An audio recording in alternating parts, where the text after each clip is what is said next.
Hi everyone, oriental higher secondary school Mirzapur અમદાવાદની YouTube ચેનલમાં આપનું સ્વાગત છે। વિદ્યાર્થી મિત્રો, આજે આપણે ધોરણ 11 વિષય અર્થશાસ્ત્રની અંદર ચેપ્ટર નંબર 1 અર્થશાસ્ત્ર વિષય પ્રવેશ વિશે અભ્યાસ કરીશું। મિત્રો, અગાઉના વિડિયોની અંદર આપણે છેલ્લો ટોપિક જોઈ ગયા હતા કે અર્થશાસ્ત્રમાં જે માહિતી છે એની રજૂઆત કેવી રીતે થઈ શકે છે, પરંતુ આજે આપણે જોવાનું છે કે આંકડાકીય માહિતી આકૃતિ કે આલેખમાં રજૂઆત। અહીંયા આપણે જોવાનું છે કે જે આંકડાકીય માહિતી છે એ માહિતીને જ્યારે આંકડાની અંદર જ્યારે રજૂ કરવી પડતી હોય છે એ રજૂ કરવા માટે હંમેશા આકૃતિ કે આલેખનો ઉપયોગ થતો હોય છે। અહીંયા સૌથી પહેલા આપણે જોઈશું કે આવા પ્રકારની માહિતી રજૂ કરવા માટેની ત્રણ પ્રકારની આકૃતિ કે આલેખમાં દર્શાવવું પડતું હોય છે।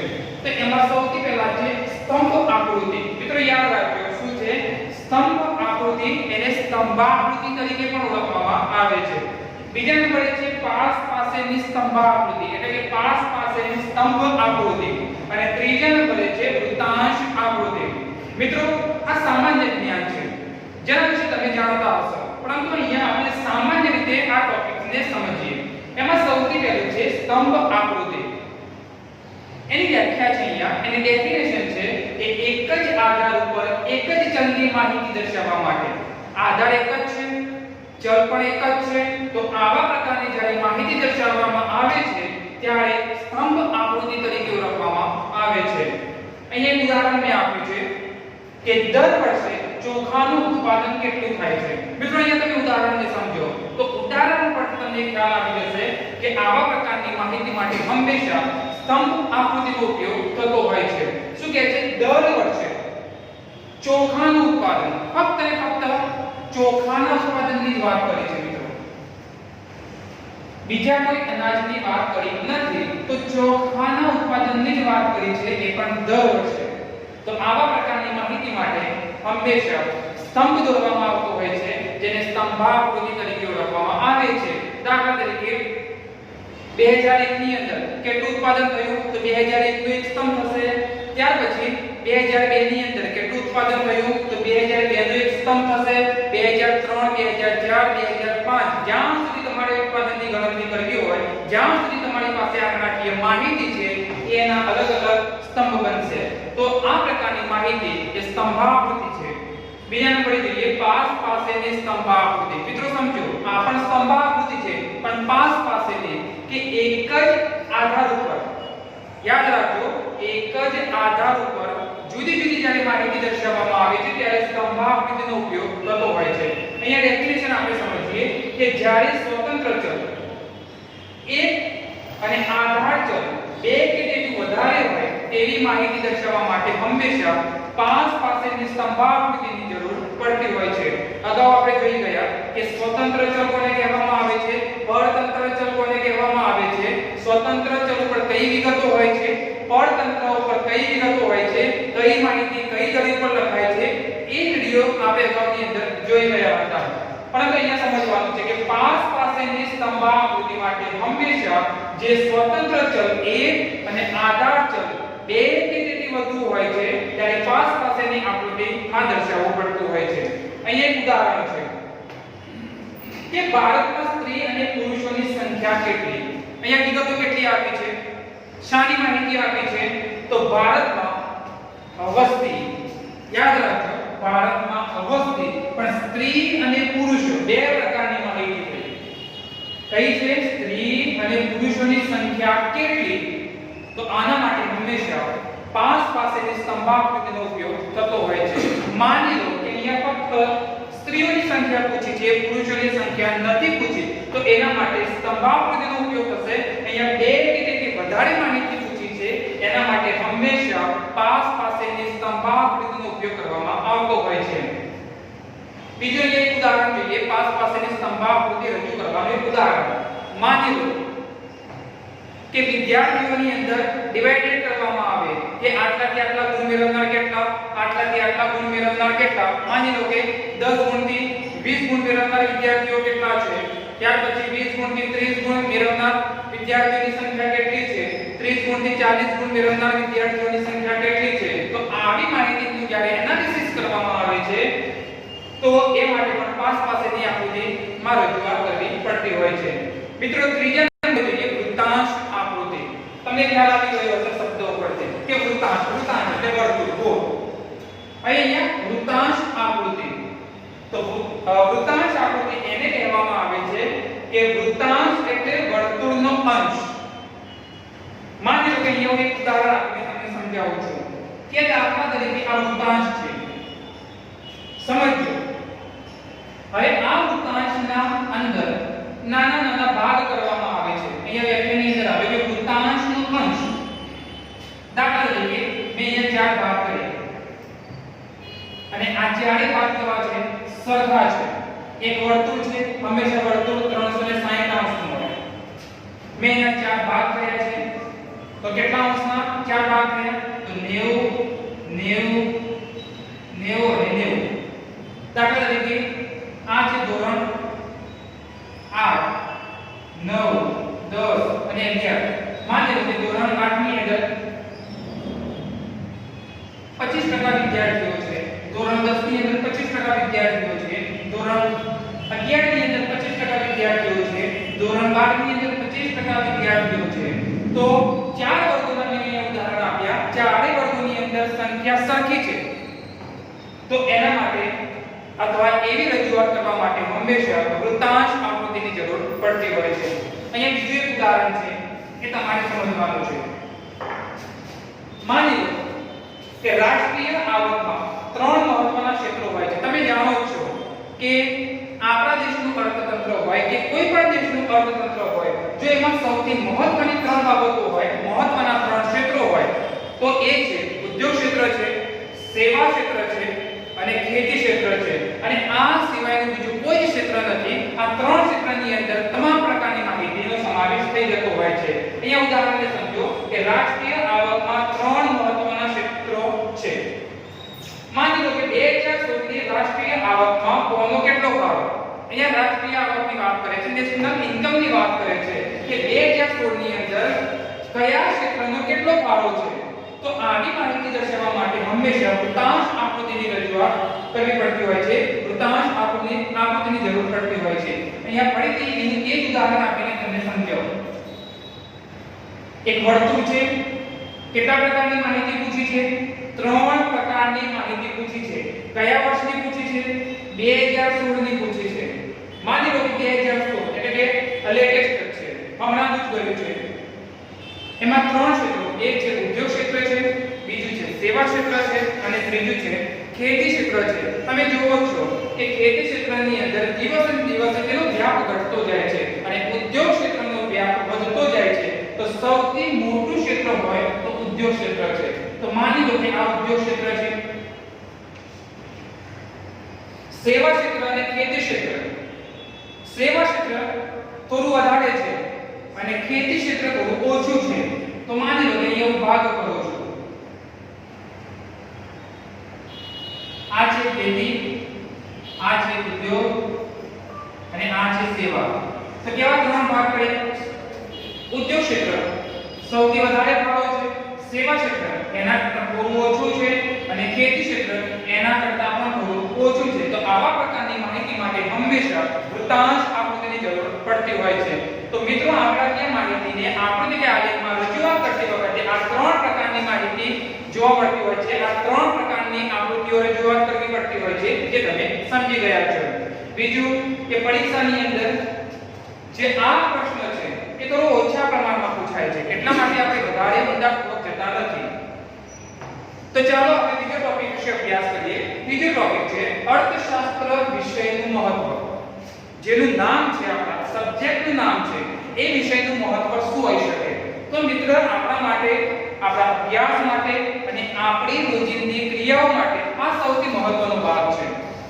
એવું નથી માની લેવાનું કે અર્થશાસ્ત્રનું મહત્વ શું છે મિત્રો અર્થશાસ્ત્રનું જેટલું મહત્વ છે કારણ કે આપણો દેશ ચલાવવો હોય રાજ્ય ચલાવવું હોય કે પછી પોતાનું ઘર ચલાવવું હોય મિત્રો આની અંદર અર્થશાસ્ત્રની જરૂર પડતી હોય છે તો ચાલો આપણે આપણા મુદ્દાઓને સમજીએ કે અર્થશાસ્ત્ર વિષયનું મહત્વ મિત્રો એમાં સૌથી પહેલા છે કે વ્યવહારિક મહત્વ શબ્દને સમજજો શું છે વ્યવહારિક મહત્વ શું છે અર્થશાસ્ત્રનું તો એના બે ભાગ પડે છે વ્યવહારિક મહત્વની અંદર એમાંથી એક છે કે આંતરરાષ્ટ્રીય ઘટનાઓ સમજવા માટે પહેલો મુદ્દો છે વ્યવહારિક મહત્વનો પહેલો મુદ્દો છે કે આંતરરાષ્ટ્રીય ઘટનાઓને સમજવા માટે અર્થશાસ્ત્રનો ઉપયોગ થતો હશે તમને પ્રશ્ન થશે કે કેવી આંતરરાષ્ટ્રીય ઘટનાઓને સમજવાની છે તો મિત્રો અહીંયા સમજો કે બે દેશો વચ્ચેની આર્થિક સમાનતા તપાસવી હોય દાખલા તરીકે ભારત અને અમેરિકા તો આ બંને દેશો વચ્ચેની સમાનતા કેવી છે શું ભારત કરતા અમેરિકા આગળ છે અમેરિકા કરતા ભારત આગળ છે તો આવી જ્યારે સમાનતાઓ આવી જ્યારે હકીકતો તપાસવી હોય તો મિત્રો અર્થશાસ્ત્રનો ઉપયોગ થતો હોય છે આપણે આમ જોતા હોઈએ છીએ કે જે ભારત છે એ ભારતનો સમાવેશ ક્યાં થાય છે અને અમેરિકાનો સમાવેશ ક્યાં થાય છે તો અમેરિકાનો સમાવેશ એ સમૃદ્ધિમાં થાય છે કારણ કે ભારત કરતા અમેરિકા સૌથી આગળ છે એની જે નેશનલ ઇન્કમ છે એ સૌથી હાઈ લેવલે છે મિત્રો ભારતની વાત કરીએ તો અમેરિકા કરતા ભારત થોડો પાછળ છે એટલા માટે ભારતને તો અલ્પ વિકસિત દેશ તરીકે પણ ઓળખવામાં આવે છે હવે કદાચ વિકાસશીલ થયો હશે વિકસિત થયો હશે પણ અગાઉના જે અર્થશાસ્ત્રીઓ છે અગાઉના જે વ્યક્તિઓ છે એ તો ભારતને અલ્પ વિકસિત દેશ તરીકે માને છે કારણ કે અમેરિકા કરતા ભારતની અંદર જે વિકાસ છે જે વૃદ્ધિ છે એ મિત્રો ઓછી હોય છે તો અહીંયા પહેલું ઉદાહરણ છે કે બે દેશો વચ્ચેની આર્થિક સમાનતા તપાસવી હોય તો અર્થશાસ્ત્રની જરૂર પડતી હોય છે બીજા નંબરે છે એક ઉદાહરણ અહીંયા લખ્યું છે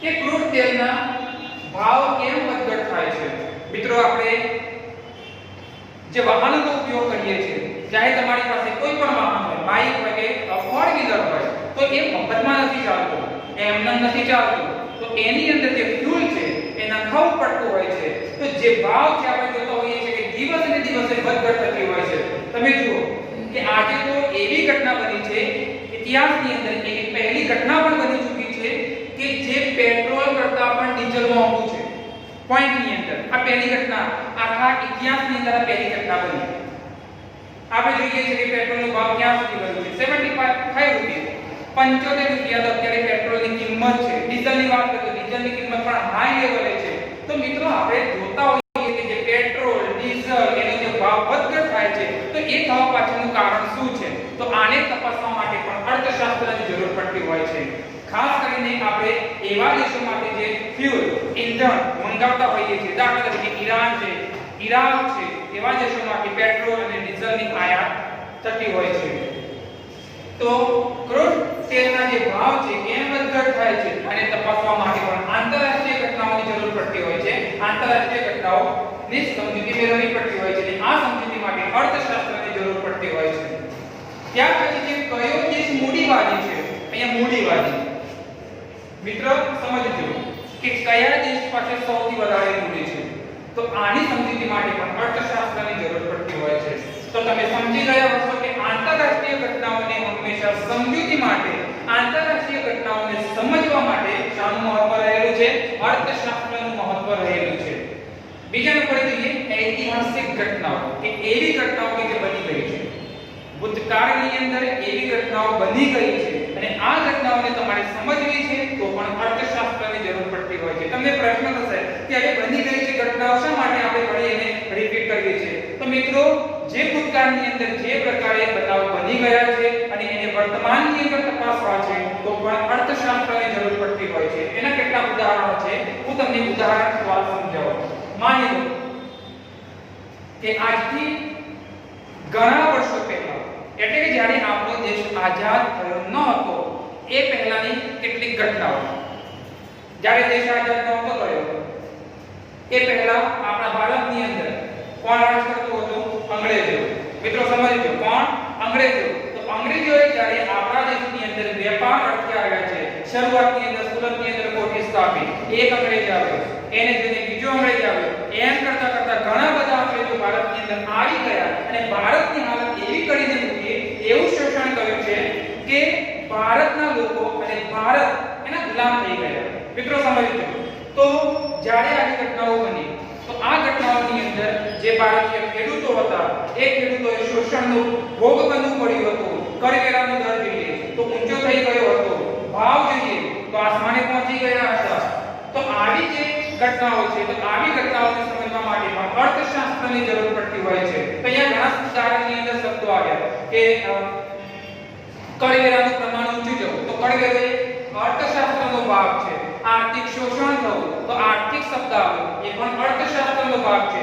બીજું છે કે રોજગાર ધંધામાં પડતી આવી કે આજની વાત છે, ભૂતકાળની વાત છે કે જ્યારે અંગ્રેજો રાજ કરતા હતા એ સમયની વાત છે. તો આવી બધી જ્યારે સમસ્યાઓ આવી હતી તો આ સમસ્યાઓને તપાસવા માટે અર્થશાસ્ત્રની જરૂર પડતી હોય છે. ટૂંકમાં આપણે કહી શકીએ કે ઐતિહાસિક કોઈ પણ ઘટનાની બાબતો સમજવી હોય, તપાસવી હોય, જોવી હોય તો અર્થશાસ્ત્રનું મહત્વ રહેલું છે.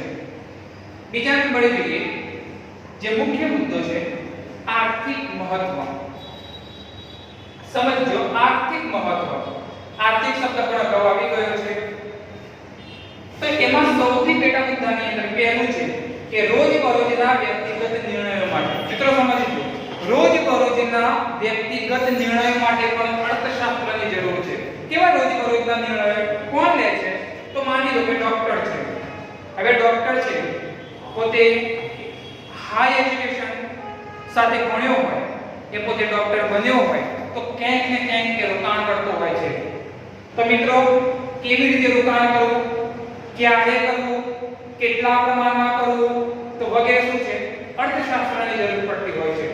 બીજા નંબરે છે વકીલ હોય, ગાયક હોય કે શિક્ષક હોય, જ્યારે અન્ય જગ્યાએ જે રોકાણ કરતા હોય છે ક્યારે કરવું, કઈ બેંકની અંદર કરવું, શું કરવાથી વધારે નફો પ્રાપ્ત થશે, તો આના માટે પણ અર્થશાસ્ત્રની જરૂર પડતી હોય છે. એટલે કે રોજબરોજના વ્યક્તિગત નિર્ણયો માટે. બીજું મારે તમને ઉદાહરણ એ પણ આપવું છે કે માની લો કે કોઈનો પરિવાર છે તો પોતાના પરિવારની અંદર 4 મેમ્બર્સ હોય, પતિ, પત્ની અને એના 2 બાળકો. બંને બાળકો અભ્યાસ કરતા હોય. પત્ની છે એ ઘરકામ કરતી હોય અને પતિ છે એ આર્થિક હેતુના ભાગરૂપે કે કમાવા માટે જતો હોય. અને માની લો કે એ 1 વર્ષ દરમિયાન 1 લાખ રૂપિયા કમાય છે. કેટલા કમાય છે? 1 લાખ રૂપિયાની કમાણી કરે છે 1 વર્ષની અંદર. તો માની લો કે એ 1 લાખ રૂપિયામાંથી એ 50,000 નો ખર્ચ કરશે 1 વર્ષ માટે. 1 વર્ષનો ખર્ચ કેટલો કરશે? 50,000 રૂપિયા. તો એની પાસે કેટલા બચ્યા? 50,000 રૂપિયા. તો એ જે 50,000 રૂપિયા જે બચ્યા છે તો એ 50,000 રૂપિયાને ક્યાં રોકાણ કરશે, શું કરશે, કઈ બેંકમાં મૂકશે, શેનેથી શું કરવાથી એ 50,000 રૂપિયા છે એમાંથી જે પ્રોફિટ થશે એનું આયોજન કરશે. એટલે કે રોજબરોજના વ્યક્તિગત નિર્ણયો માટે હંમેશા અર્થશાસ્ત્રની જરૂર પડતી હોય છે. બીજા નંબરે છે સરકારની નીતિઓ સમજવા માટે. આ સૌથી અગત્યનું છે મિત્રો, સરકારની નીતિઓ. હવે સરકાર જોતા હોઈએ છે કે ઘણી બધી નીતિઓ ઘડે છે. કોના માટે ઘડે છે? પોતાના માટે ઘડે છે, પરંતુ નહીં, દેશના જે નાગરિકો છે, દેશના જે લોકો છે એમના માટે અનેક પ્રકારની નીતિઓ ઘડવામાં આવતી હોય છે. તો જ્યારે આ નીતિઓ ઘડવામાં આવે છે ત્યારે પણ અર્થશાસ્ત્રની જરૂર પડતી હોય છે. તો અહીંયા જોઈએ કે દેશ જે સરકાર છે, ચાહે સેન્ટ્રલ ગવર્નમેન્ટ હોય કે સ્ટેટ ગવર્નમેન્ટ હોય, એ પોતે જ્યારે કોઈ પણ પ્રકારની નીતિઓ ઘડે છે તો કયા પ્રકારની? દાખલા તરીકે નાણાકીય નીતિ. યાદ રાખો કઈ છે? નાણાકીય નીતિ. તો નાણાકીય નીતિની અંદર શું આવે? પૈસાની બાબતો કે પૈસા ક્યાંથી આવશે, ક્યાં વાપરવા, કેટલા પ્રમાણમાં વાપરવા, કેટલા રૂપિયા છાપવા વગેરે. આ નાણાકીય નીતિની અંદર. બીજા નંબર છે રાજકોષીય નીતિ. મિત્રો શબ્દ તમારા માટે નવો હશે પણ અર્થશાસ્ત્રની અંદર વારંવાર પૂછાતો હોય છે કે રાજકોષીય નીતિ કોને કહેવાય. એક વખત તમે નાણાકીય નીતિ શબ્દ સાંભળ્યો હશે પણ રાજકોષીય નીતિ શબ્દ તમે નહીં સાંભળ્યો હોય. એટલા માટે તમારે અહીંયા ધ્યાન આપવાનું છે કે રાજકોષીય નીતિ કોને કહેવામાં આવે છે. તો અહીંયા સમજો કે રાજકોષીય નીતિ એટલે કે સરકારની આવક, સરકારની જાવક અને સરકારનું દેવું. 3 શબ્દો પર જે ભાર મૂક્યો છે. સરકારની આવક કેટલી, સરકારની જાવક કેટલી અને સરકારનું દેવું કેટલું. મિત્રો કોઈ પણ સ્ટેટ હોય, કોઈ પણ દેશ હોય, હંમેશા એનું દેવું હોય જ. તો જ્યારે આ 3 પ્રકારની માહિતીનો સમાવેશ રાજકોષીય નીતિમાં થતો હોય છે. ઇંગ્લિશમાં આપણે કહીએ છીએ કે રાજકોષીય નીતિને ફિસ્કલ પોલિસી તરીકે ઓળખવામાં આવે છે. ફિસ્કલ પોલિસી યાદ રાખજો. તો જેને રાજકોષીય નીતિ, સરકારની આવક, જાવક અને દેવા અંગેની નીતિ એટલે કે રાજકોષીય નીતિ. તો આનો અભ્યાસ માટે અર્થશાસ્ત્રની જરૂર પડતી હોય છે. આર્થિક નીતિ. કેટલીક આર્થિક બાબતો. તો આર્થિક બાબતો કે નીતિઓને સમજવા માટે પણ અર્થશાસ્ત્રની જરૂર પડતી હોય છે. ત્રીજા નંબરે જોઈએ મુખ્ય મુદ્દો છે કે વ્યવસાયિક મહત્વ. વ્યવસાય અગાઉ પણ આપણે શબ્દને જોઈ ગયા છીએ કે વ્યવસાયિક કોને કહેવામાં આવતું હોય છે. તો વ્યવસાયિક જે મહત્વ છે તો એ મહત્વની અંદર પણ અર્થશાસ્ત્રની જરૂર પડતી હોય છે. દાખલા તરીકે કોઈ વ્યવસાય કરવો છે તો શાનો વ્યવસાય શરૂ કરવો એ આપણે પહેલા વિચારવું પડે. કે દાખલા તરીકે કોઈ ધંધો શરૂ કરવો છે, કોઈ દુકાન નાખવી છે, તો સૌથી પહેલા આપણા મગજની અંદર એક ખ્યાલ આવશે કે હું દુકાન તો નાખું છું પણ શાની દુકાન નાખું છું. સીધી રીતે દુકાન નાખી દેવાની. આપણે વિચાર કરીશું કે હું આ દુકાન નાખીશ તો આમાંથી પ્રોફિટ વધારે હશે, આમાંથી મને બેનિફિટ વધારે મળશે. તો સૌથી પહેલો માનવીનો વિચાર હોય છે કે દુકાન નાખું છું પણ શાની નાખું છું. તો વ્યવસાયિક મહત્વ, શાની નાખું છું, ક્યાં નાખું, કેવી રીતે નાખું, કેટલાનું મૂડી રોકાણ કરું, તો આને સમજવા માટે પણ અર્થશાસ્ત્રની જરૂર પડતી હોય છે. મિત્રો વ્યવસાયિક મહત્વની અંદર ખાસ કરીને કોઈ પણ વ્યવસાય હોય એ વ્યવસાયની અંદર આવક, ખર્ચ, માંગ અને પુરવઠો આ ચાર બાબતો સૌથી અગત્યની છે. કેમ? તમને પ્રશ્ન થશે કેમ આ ચાર જ બાબતો, બીજું કોઈ બાબતો જ નથી? તો એટલા માટે આવક હોય, આપણી પાસે આવક હશે તો આપણે વ્યવસાય શરૂ કરીશું. આવકનું મહત્વ. ખર્ચ, કેમ ખર્ચ? માલ સામાન તો લાવવા જોશે ને. કાચો માલ આપણા ધંધાની અંદર, આપણા વ્યવસાયની અંદર કાચો માલની જરૂર પડશે તો આપણે શું કરવું પડે? ખર્ચ કરવો પડે. એના માટે પણ અર્થશાસ્ત્રનું મહત્વ. માંગ અને પુરવઠો.